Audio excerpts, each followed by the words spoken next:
फिर से वो पहली मुलाकात। एक छोटे से शहर में आरव और सिया नाम के दो बच्चे रहते थे। दोनों एक ही मोहल्ले में रहते थे, एक ही स्कूल में पढ़ते थे और बचपन से ही एक दूसरे के सबसे अच्छे दोस्त थे।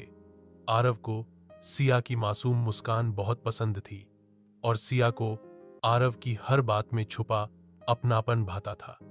उन्हें यह समझ में नहीं आता था कि ये दोस्ती से कुछ ज्यादा है, लेकिन दिल के किसी कोने में एक एहसास जरूर था। लेकिन किस्मत को कुछ और ही मंजूर था। एक दिन अचानक सिया के पापा का सरकारी ऑफिस से ट्रांसफर हो गया और उन्हें शहर छोड़ना पड़ा। बिछड़ते समय दोनों की आंखें नम थीं, लेकिन उम्र छोटी थी, इसलिए कुछ कह नहीं सके। वक्त बीतता गया, स्कूल छूटे, कॉलेज आए और फिर दोनों अपनी अपनी जिंदगी की राह पर निकल पड़े। सालों बाद सिया एक बड़ी और आलीशान होटल की मालकिन बन चुकी थी। उसका सपना था कि अपने दम पर कुछ बड़ा करे और उसने कर दिखाया।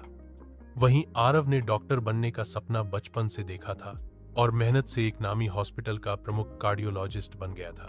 एक दिन अचानक सिया के पापा की तबीयत बहुत बिगड़ गई। उन्हें तुरंत अस्पताल ले जाया गया और ये वही अस्पताल था जहां आरव काम करता था। सिया जब इमरजेंसी में पहुंची तो सामने वही चेहरा था जिसे वो सालों से नहीं भूली थी। आरव ने भी जैसे ही सिया को देखा, कुछ पल के लिए वक्त थम गया। सिया, आरव ने धीमी आवाज में कहा। सिया की आंखों में आंसू थे, लेकिन मुस्कान भी थी। वर्षों बाद दोनों की आंखें मिलीं और वही अधूरी बात बिना कहे ही पूरी हो गई।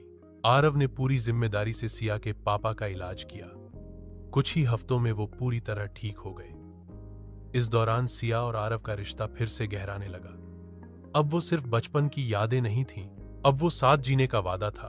कुछ महीनों बाद सिया की होटल में एक सुंदर सी शाम को दोनों ने सगाई की और फिर शादी।